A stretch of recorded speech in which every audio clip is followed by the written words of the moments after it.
So year 3, it's now time for chapter 13 of Fantastic Mr. Fox. This one's quite a long one, so we've got quite a few Vipers questions to get through. I will put the Vipers questions up before I read it and after it, and you can pause the video if you want to, and then we'll discuss them, and I'll put the answers up and we can compare them. I wonder what Mr. Fox will be up to this time. Let's see what Badger has to say for himself, shall we?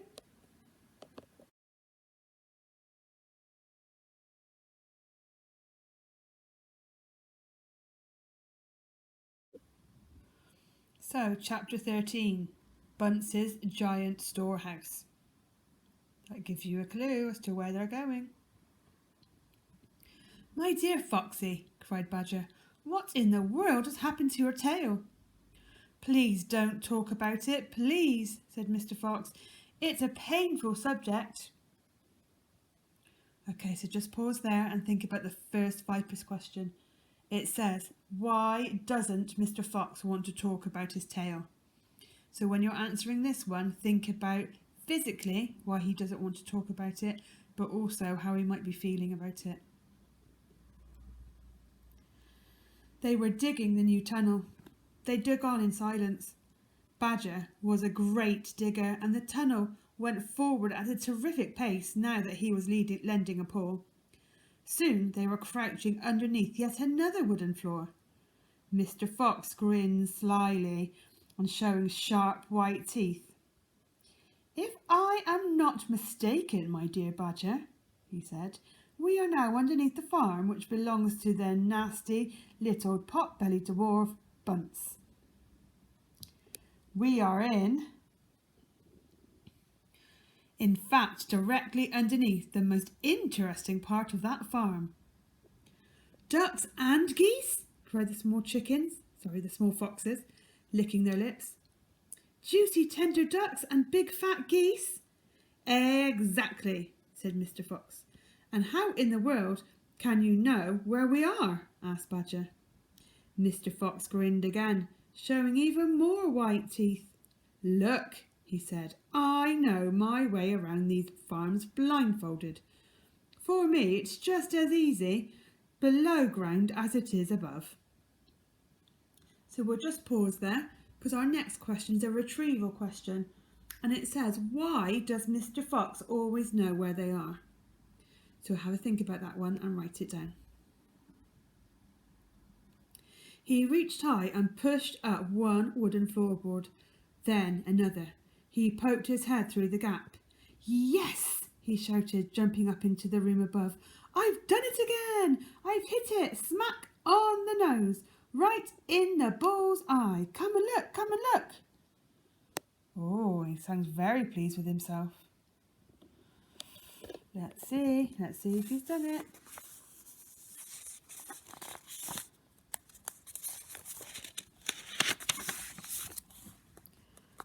Quickly, Badger and the three small foxes scrambled up after him. They stopped and stared. They stood and gaped.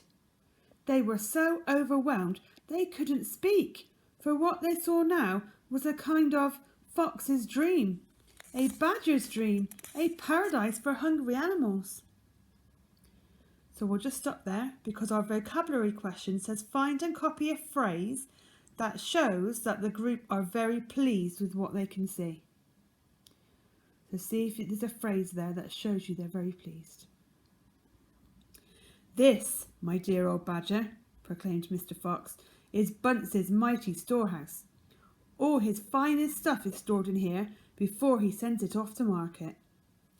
Against all of the four walls of the great room, stacked in cupboards and piled upon shelves, reaching from the floor right to the ceiling, were thousands and thousands of the finest and fattest ducks and geese, plucked and ready for roasting.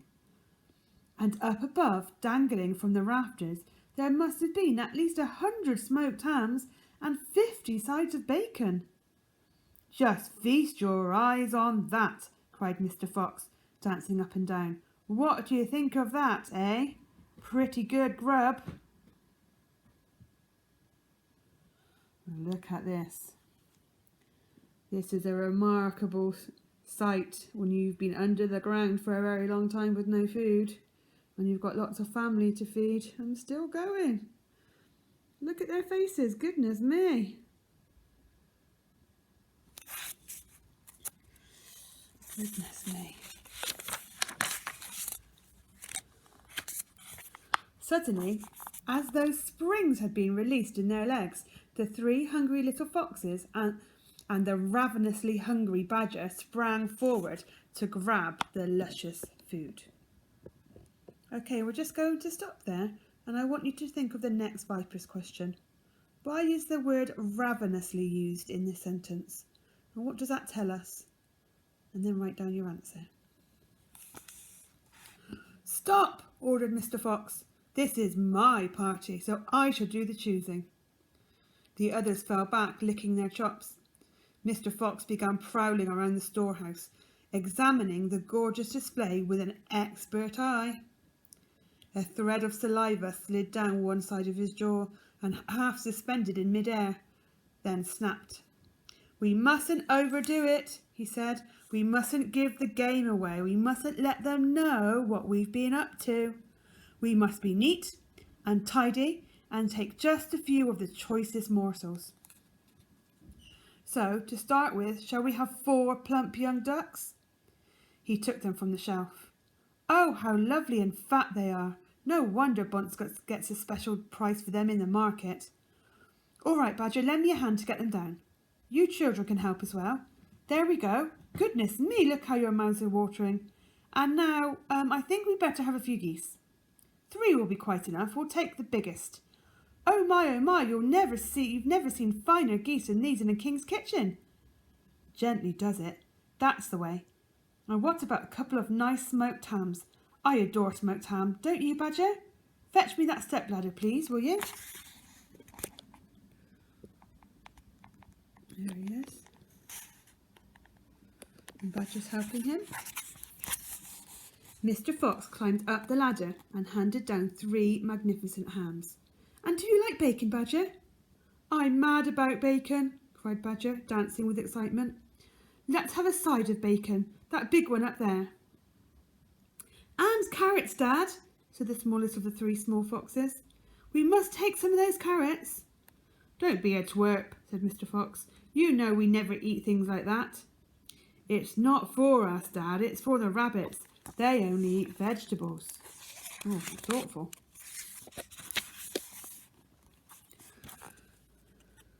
Oh my goodness, look at that food. They have collected rather a lot.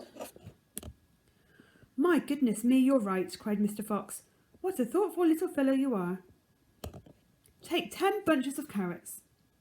Soon all this lovely loot was lying in a neat heap upon the floor. The small foxes crouched close and their noses twitching and their eyes shining like stars.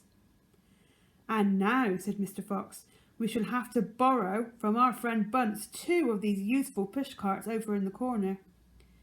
He and Badger fetched the push carts, and the ducks and the geese and the hams and the bacon were loaded onto them. Quickly the push carts were lowered through the hole in the floor. The animals slid down after them.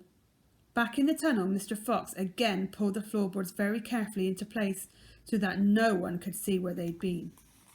My darlings, he said, pointing to 2 of the 3 small foxes, take a cart each and run back as fast as you can to your mother. Give her my love and tell her we are having guests for dinner. The badgers, the moles, the rabbits and the weasels. Tell her it must be a truly great feast, and tell her the rest of us will be home as soon as we've done one more little job. Yes, Dad, right away, Dad, they answered, and they grabbed a trolley each and went rushing off down the tunnel. So there they go. And they're going back down the tunnel to deliver the food, but you notice how Mr. Fox isn't joining them. He wants to do one more thing, and that will happen in chapter 14. Have a guess. What is the one more thing he would like to do? Okay, so the last question that we need to think about is explain Mr. Fox's plan and include why he's being so careful. Okay, so when he saw all the food, what was his plan with it and why is he being so careful? Write down your answers and then we'll discuss them as we go through.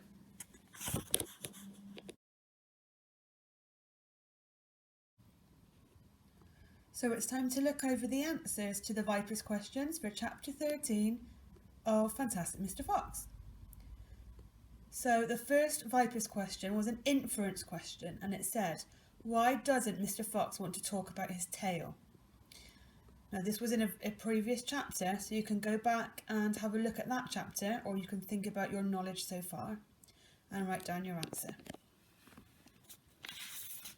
So my answer says, because his body might still be in pain and he still feels emotional pain. So one reason, because it still hurts his body, and two, because he might feel upset and emotional talking about it. Okay, question 2 was a retrieval question. Why does Mr. Fox always know where they are? So have a think about why he would have that special skill. My answer says Mr. Fox finds it just as easy below ground as it is above it. So he's very skilled at finding his way around below ground. Question 3 was a vocabulary question. Find and copy a phrase that shows that the group were very pleased with what they had seen. So you can go back and have a look. Well, let's see the ones that I've chosen. So they've used the phrase a fox's dream, a badger's dream, and a paradise, which is a very powerful phrase to use. Really helps us to understand how they feel. The next question is an inference question, and it says, why is the word ravenously used by the author? So think about whether you know what that word means, to be ravenous or to eat ravenously. If not, you could have a look it up and see. Let's have a look. To show that they are extremely hungry. So if you are ravenous, that word shows you that you're more than hungry.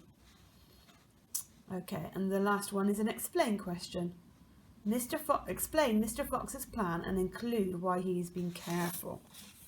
So his plan is to only take a small amount of food so the farmer still will not notice it's missing. So he's being very, very careful because he knows he might have to feed his family for quite a long time. And if he gets caught now, the food might run out quite quickly. So it's important that he's careful with what he's doing. Okay, so there's my answers. Have a check over with yours and see how you got on. That was rather a long chapter, so there's lots of information in that one. If you want to, at this point, you can draw a picture of Fox's plan and see if you can draw a picture of what he's found with all the food. I'm sure his face is absolutely remarkable, and those of the other characters. Okay, I'm going to stop there and we will meet again at chapter 14. Bye.